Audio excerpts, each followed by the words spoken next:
Let's. Hello, my fellow fallible humans. My name is Tanya McIntyre. Thanks so much for being here with us today on the Red Roof Recovery Show. I'm joined by my husband, my best friend, and my business partner, Sir Lancelot, I call him, Lance Lickfold, part of the reason I kept my maiden name. Sorry, sweetheart.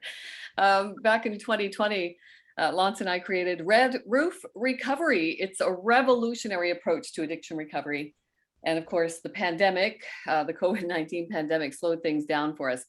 But that also gave us some time to streamline this idea that a 1-week immersive residential program could be more effective for addiction recovery than the current models of recovery that require a minimum of a 30-day stay in a rehab facility, because I spent 30 days in a rehab facility. Now, mind you, it was back in 2009.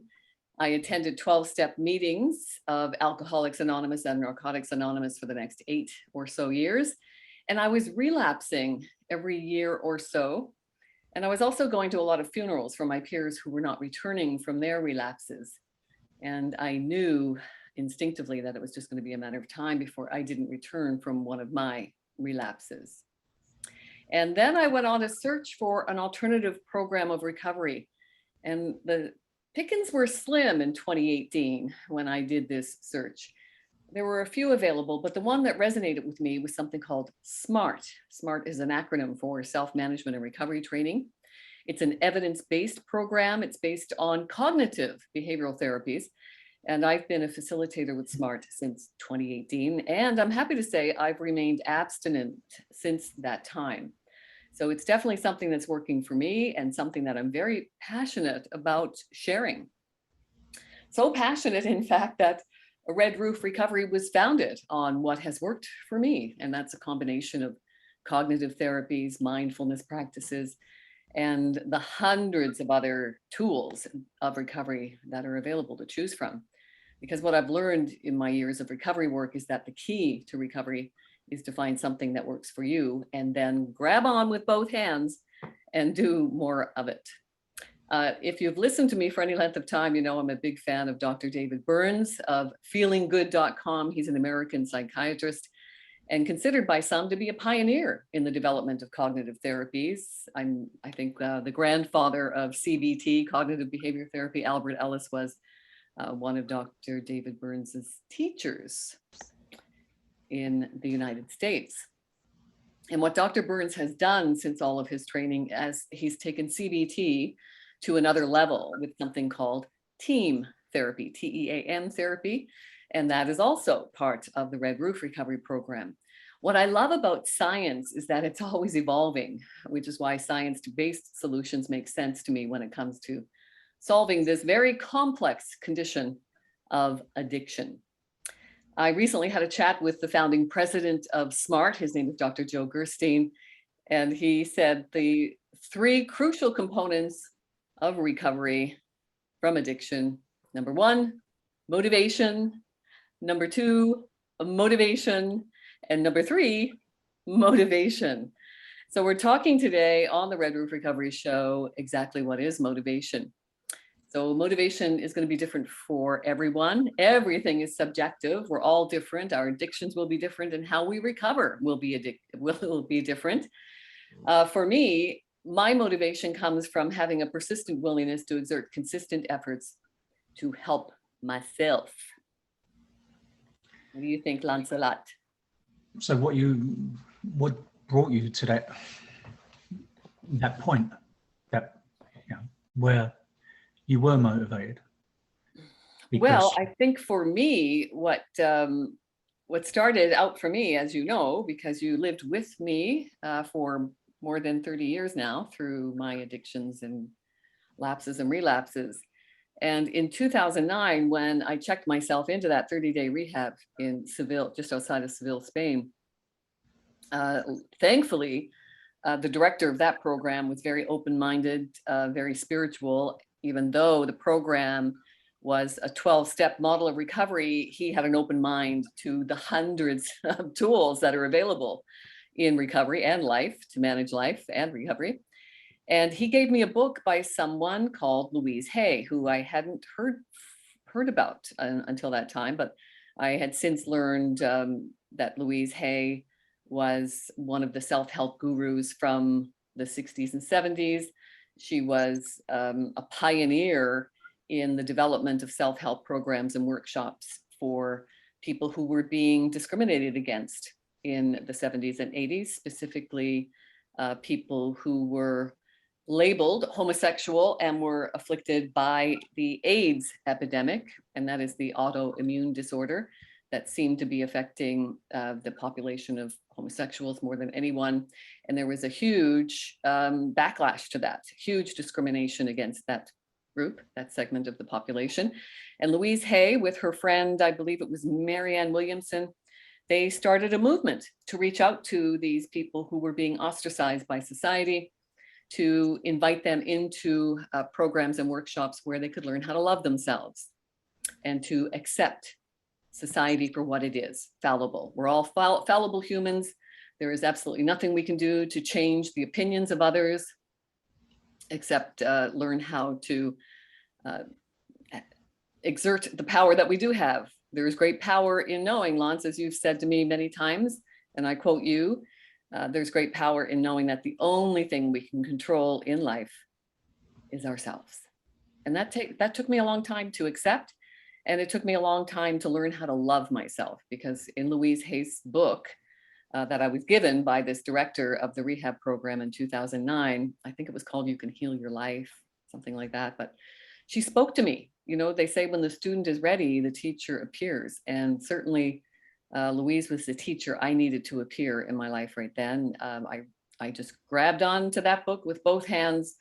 What she was saying resonated with me. She said, you know, one of the most challenging things we learn how to do in our lifetime is learn how to love ourselves, because it's beaten out of us from the time we're born. We are inundated with messages that we are just never good enough. We're never skinny enough. We're never hairless enough. We're never rich enough. We're never smart enough. We're never good enough until we go out and buy something or take something to feel better. And now we, in the year 2022, are now receiving, whether you realize it or not, we're spending a third of our lives in front of a screen, sometimes more. And we are exposed to about 3,000 messages every single day. That's more than our parents saw in their lifetime. And now we are exposed to them every single day. And those messages are pounding us down with messages that say you're not good enough until you go out and buy something or take something to feel better. Okay, so let's get back on track with motivation. Did I go down another rabbit hole? Of course you did. Oh my goodness. So, Oh my. Thank Do you goodness you're think- here to keep me on track, sweetheart. Thanks. do you think that you can motivate yourself to reach out for help and keep that motivation going without liking, loving yourself? That's a great question. So yes, took me a long time to get to the love part. For me, a lot of people I host several meetings every week for SMART online. We were doing some in person, but I think the whole world seems to have migrated online now. So lots of online meetings with SMART. They have a great app now. So you've got SMART at your fingertips, SMART Recovery. Look for that on your phone. And you can access daily motivation, all the meeting links and tools to help in your recovery. So motivation is just like everything, sweetheart. It's going to be different for everyone. So if you can't get to the self-love part, what about if you YouTube Louise Hay mirror work, she says that, what if you can get to a place where you can really, really like yourself? Or now there's, and again, like we've talked about, everything that's old is kind of dismissed as being old school. So Louise Hay, people may just roll their eyes and say, oh, well, she's irrelevant now because that was long ago. But again, it's what resonates with you. So I'm learning all the time in recovery circles from people who attend that things like the high five movement.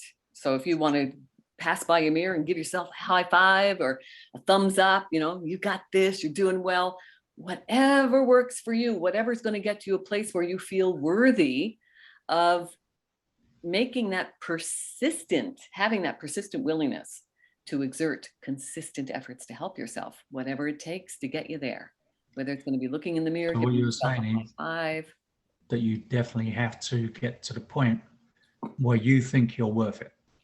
Well, I'm not sure. What do you think? What motivates you? Everybody's different.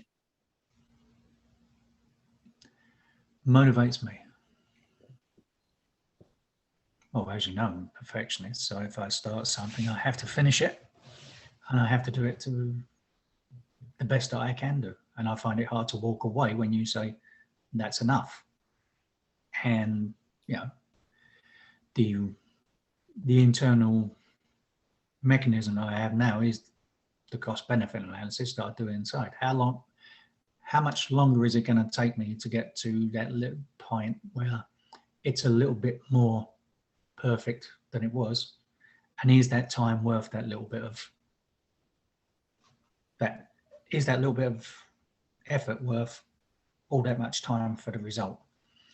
And there comes a point where you go. But motivate to do what? A lot of motivation for me is a word you don't like much, which is obligation. I find obligation is if you make a promise to someone, I think you should go through it. So that's a motivation. And as you all know, for a long, long time now, I've had no problem with liking myself. So, you know, that motivation for me, if motivation comes from liking yourself, then I have no problem with that. But in your experience, if someone doesn't think they're worth it, i.e. they don't like themselves, a position that you were in for many years, do you think that if you're in that position that you do not think you're worth it, you don't like yourself, you don't love yourself, do you think you can stay motivated to stop behaviors that are not good for you? Well, there are a lot of variables there, Lance, that we can look at, because, you know, if you look at the brain as a chemical organ, it's also an operating system. And we know that when we kind of fire and wire those same circuits, those habits that we develop, those circuits that are firing and wiring in our brain, that builds neural networks, pathways.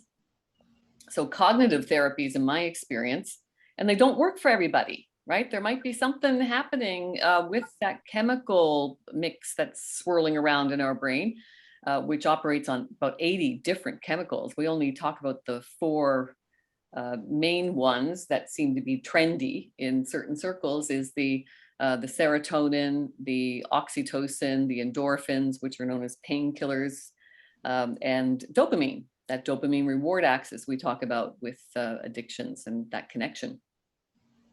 But cognitive therapies, I think, help use that analytical mind to affect that operating system that can serve us in healthier ways. That's been my experience.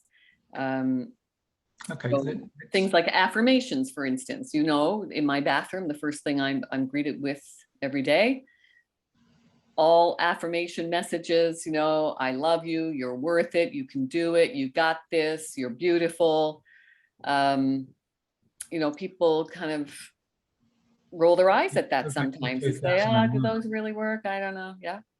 Let's go back to 2009, when in the evening when I'd gone to bed, because I was working at the time, and you reached out for help and woke up in the morning and didn't even know it. What motivated you, even in that drunken haze, to reach out? What was the point? Was it the fact that, you know, you thought your life was worth it and you thought you were worth it, even a little glimmer? Or was it just desperation? Or what was the motivator? I think it was for you all to reach out? Yeah, I think, you know, Dr. Gabor Mate, the Canadian doctor who worked for 12 years on Vancouver's east side, which is considered to be the most densely populated addiction population in North America. And, he said, we have to stop asking why the addiction and start asking why the pain. And I think, our pain tolerance is going to be different for everyone. My pain tolerance, I was sick and tired of being sick and tired. I just didn't want to drag my ass through my days anymore. I didn't want to feel hopeless and defeated anymore. So clearly there was something in my subconscious mind, because I didn't remember reaching out to ask for help until the following day, when the guy returned my call from my email, from receiving my email, and introduced himself as, oh, hi, Tanya, it's Anthony from Serenity House. And I said, oh, hi, Anthony, Serenity House. That's interesting, because, my father struggled with his own addictions while raising me as a single parent. And I grew up with the Serenity Prayer, because he was part of 12-step programs for my lifetime as well. And, so the Serenity Prayer was something that I was exposed to on a daily basis, pretty much. And serenity, I thought, oh, Serenity House, that sounds intriguing. And he said, you emailed me last night asking for help. So I didn't remember. So there was something, obviously, that was motivating me to ask for help. The hardest thing we do is ask for help. Why? Because, we're slowly killing ourselves. We have a death wish. We're suicidal. Well, We don't care if we live or die. All Well, kinds of obviously you different did. variables. Obviously, you did care that you died, because you reached out. Right. Something triggered me to reach out for help. So- I wish I could define it, because, I'd like to share it with everybody, but that's So my estimation, there must have been something a little bit inside you, because you just said you were sick and tired of being sick and tired. yeah. And everybody's, Okay. what they call rock bottom, is going to be different. Everybody's bottom is different. Some people, who end up homeless, living under a bridge, don't consider my level of addiction a real addiction. I was what was called, and again, these labels, that's why I love SMART so much, because it discourages the use of labels. We are not our addictions. We are not our behaviors. We're responsible for our behaviors, but I think addictions go much, much deeper than just a behavioral issue. I think addictions create a dysfunction in our ability to activate these healthy levels of dopamine. I think we start out as in a vulnerable state, prone to addictions because of our low dopamine levels to begin with. That's my theory. It's shared by a lot of people in addiction recovery circles. I'm puzzled as to why pharmaceutical industries haven't focused on maybe creating a dopamine patch, just like a nicotine patch, that helped me kick that addiction of smoking. I was a pack and a half a day smoker for most of my adult life, and nicotine patches were certainly helpful in kicking that. So there's all kinds of theories, opinions around addictions. What we do know is that it's a complex condition, and it's still the most stigmatized condition on the planet. So once you've been motivated for whatever reason to reach out for help, and you go through our program, or the 21-day program in Montreal, or the 30, 45 or 60-day program in other places, as Dr. Gerstein said, the predictor of success in abstaining is motivation. Mm-hmm. So in your experience, what are the main tools to keep you motivated? Oh, there's hundreds of tools to choose from. You need to find something that resonates for you. So right? what resonates with you? Even if you're looking at our brain as the chemical organ that it is, and we're talking about a chemical imbalance with people being vulnerable, biologically vulnerable to addictions, we humans have a feel-good pharmacy living inside of us. And we can activate that feel-good pharmacy in a variety of healthier ways. It's just a matter of, again, having the motivation to even do these activities. So the reward chemical of dopamine, which I think is the deficiency that feeds addictions. So we can do things like completing a task. So that feeds that reward chemical. We feel good about it. But again, talk about feelings, right? Feelings are fleeting. So the difference between feeling better, which is a fleeting feeling, and getting better are different. You get better, I think, when you systematically apply and reapply the tools that you found to work for you to elevate your mood when you need it. I think that for me, that's been key. So we can do self-care activities. That's another conversation that comes up in recovery circles all the time. Oh, self-care, I don't want to be selfish. Different, totally different. Self-care is not selfish. It is imperative that we take care of ourselves before we take care of anybody else. We can't until we take care of ourselves. Very difficult concept for people to accept because we've been conditioned by society and culture and religion to serve. You know, we're here on earth to perform and provide. You know, this isn't about what you want, but we have to define what we want and start asking ourselves, how am I feeling about that? What am I doing to get what I want, and how do I feel about what I'm doing about that, to keep ourselves accountable for continuing to do the actions that are getting us toward the goals, what we say we want, what's the outcome we're looking for, what are we doing to get it? So setting small goals, achievable goals, and realizing these goals in a succession has been shown to release dopamine. Correct.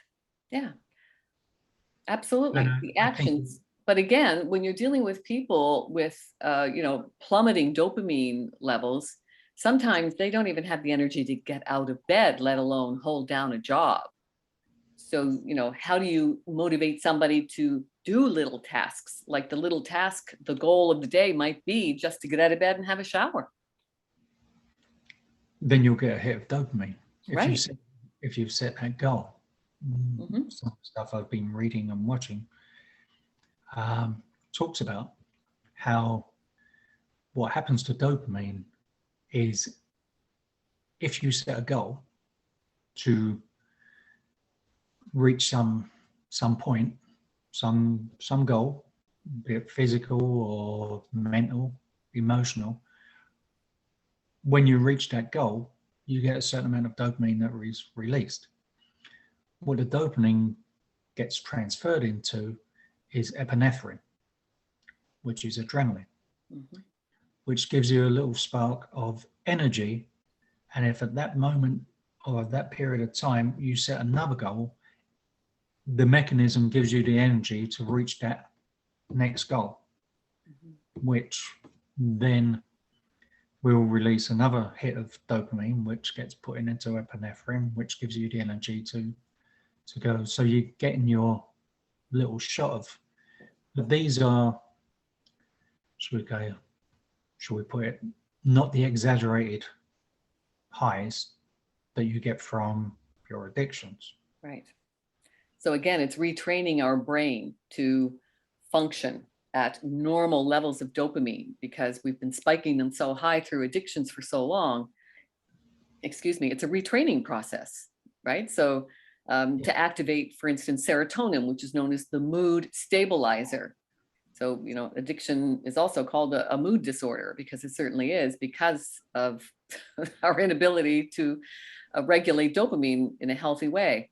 So all of these chemicals are working together to create healthy levels that keep us functioning in life. So we can do things like, exercise, of course, any form of exercise, walking, running, jogging, even yoga, meditation, swimming, a walk in nature, cycling.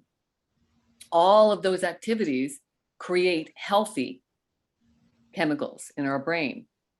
Playing with pets, playing with kids, hugs, giving compliments, that all generates the oxytocin levels in our brain, the love hormone.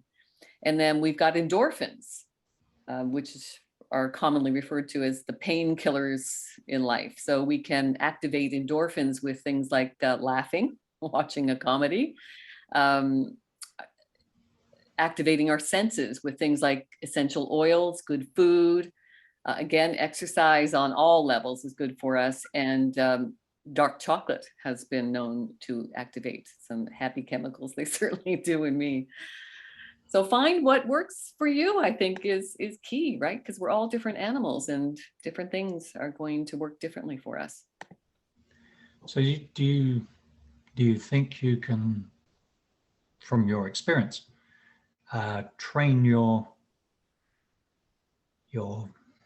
internal system to accept running at what you would call below par levels of dopamine? And because, as you were saying, there's a lot of evidence now that people who suffer with addictions and behavioral problems start off with a base level of lower dopamine than what you would call the average person, whatever that is. Yeah. So can you train your mind? And is this why you have to abstain from rather than try and moderate? Because if you're running at a lower dopamine level, any little bit of stimulation, shall we say, from a glass of wine or a little hit of cocaine or whatever, is going to spike that dopamine to a higher level, and that feeds you back into the problem place that you're trying to get out of. Mm-hmm. So for me, my physical sobriety was only the first step. Then I had to work on my emotional sobriety, learning how to regulate my emotions without a need for those high dopamine hits. And that takes a systematic approach of applying and reapplying the tools that I have found to work for me. And again, there are hundreds of tools to choose from. What I love about our approach with Red Roof Recovery and the 1 week approach, people say, what are you talking about 1 week? How can you do anything in 1 week? Well, why have we accepted a system of recovery that's not working? We've got these rehab models of recovery that require a 30, 60, 90, sometimes 120-day stays in a dorm-like facility with groups that are not conducive to health and recovery at all. But that seems to be what our governments keep throwing money at, and they're ineffective. I know people with the right advocacy, they can go through these programs 3-4 times a year with no accountability whatsoever. Nobody's stopping to ask, oh, wait now, this is your 3rd time back here this year? Why isn't this working? Well, I think because it's old school to think that it takes a long time to recover. We're still based on, I think, a model that was created way back when, probably from World War II, that military personnel who were affected by alcohol and drug addictions, that their only recourse was to go into hospital for treatment, and they could only get a maximum of 28 days off. So this model of recovery was created in a hospital setting around this 28-day, this leave of absence for military personnel. And we have just expanded on that over the decades, and it's not effective. Science is evolving with more effective ways that can be done more efficiently and faster. And I think, what we are recognizing in the model that we've created with 1 week is that it can be done because it's an immersive, personalized program, and not a great business model for people, right? Because when you can take a boxed program and throw it at a group of people and feed these institutions that don't seem to work, but it's better than trying to come up with solutions that might be more feasible. I'm not even sure what the answers are. I just know that I would like to revolutionize the mindset around recovery so we can start seeing some better results. When people ask me, what's your success rate? The success rate is going to be whatever you make it. I can give you the tools that work for you. We personalize them over the week of working with each individual, but then they've got to leave here and actually do the work. And that's the key, stay motivated. And it's going to be different for everybody. Do you think that the success rate of the group settings, the large institutions, are a lot lower than you would expect because people are mandated to go there? Mhm. That's because another kind of, yeah, that's a whole other. if Dr. Gerstein is right and motivation is the key to success, if you're told to do something, you're not motivated to do it. That's true.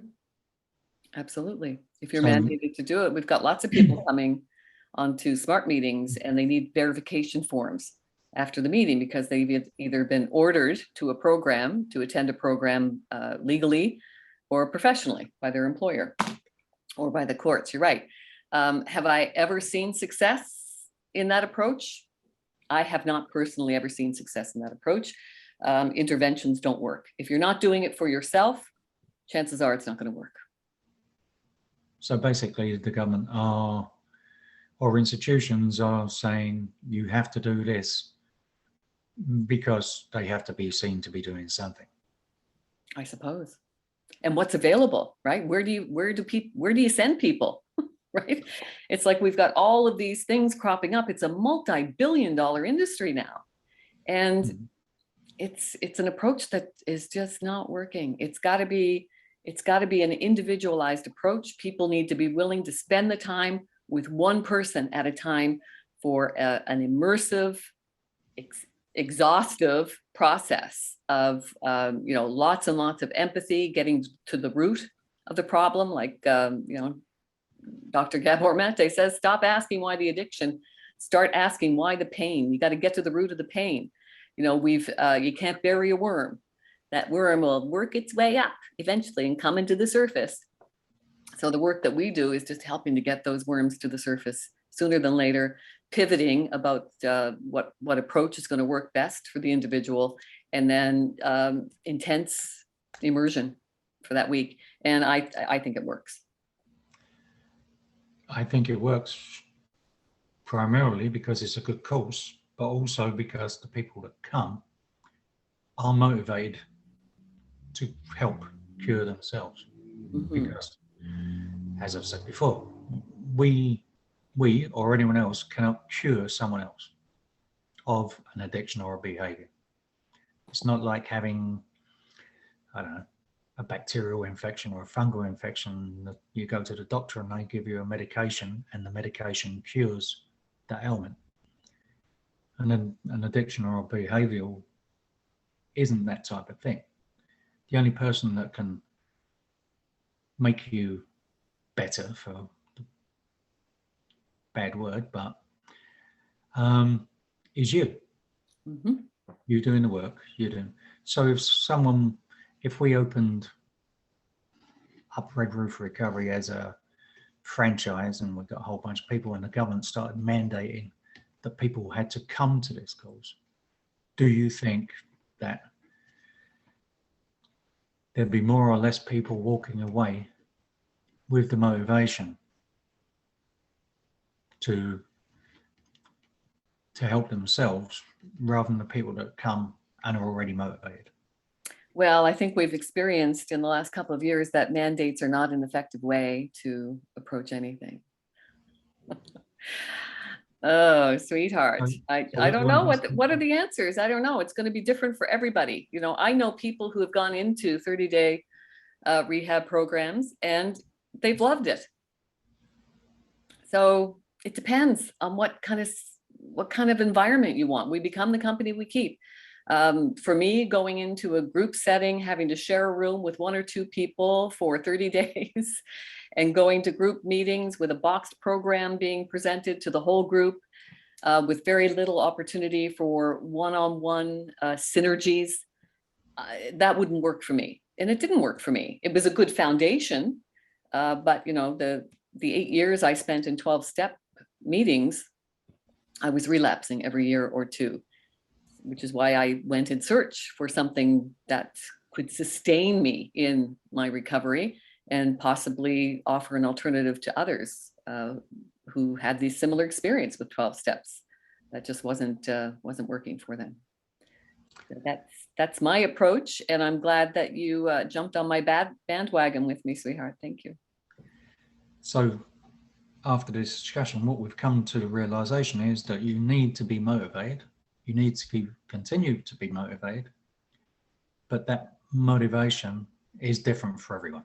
Absolutely. It's different for everyone.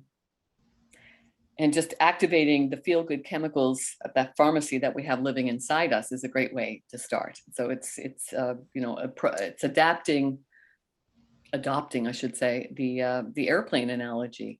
You know, when we travel in that metal tube and the air pressure, the cabin pressure changes inside the plane, and that oxygen mask falls down from the ceiling in front of us, we are instructed to put the mask on ourselves first. We need to save ourselves before we can even save our children. A hard concept for people to grasp, but for me, that's been key. It's not selfish, it's self-care. Well, that's a discussion we've had, and we may have again, where it comes to people who live with people with addiction and behavioural problems, is that, you know, you have to look after yourself. Yes, I know. Thanks for being here, sweetheart. As always, I am grateful for you standing by me through my recovery for this 30 plus year marriage. Wow, an endurance test. Thank you. I love you. And thank you for being here with us on the Red Roof Recovery Show. Thank you, thank you, thank you. Some shameless self-promotion now. My 2 books are available on Amazon.ca. Mindful Wisdom from My Philosopher Dad, and then Daily Wisdom from My Philosopher Dad. I set that one up as a journal where you can read the inspirational messages every day. And then what I would love you to do is contemplate, spend some time in contemplation on that, and then write your thoughts and intentions for the day. My experience has been that the power of words is powerful, and the power of the written word is life transformational. It certainly has been for me. I'm also happy and grateful to say that both of my books are being carried by a local bookstore here in Goderich. It's called Fincher's, located in the square of Canada's prettiest town here in Ontario. Thank you. So I hope today's episode of the Red Roof Recovery Show has opened up some possibilities for you. If you'd like to be a guest on the show to talk about addictions and recovery, please email me at redroofrecovery@gmail.com. And if you think you or someone you know might qualify for the Red Roof Recovery Revolutionary 1-week program, email me at redroofrecovery@gmail.com.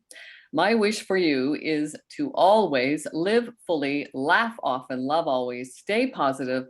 Remember, there is great power in knowing that the only thing we can control in our lives is ourselves. May the force be with you, and remember, you are the force.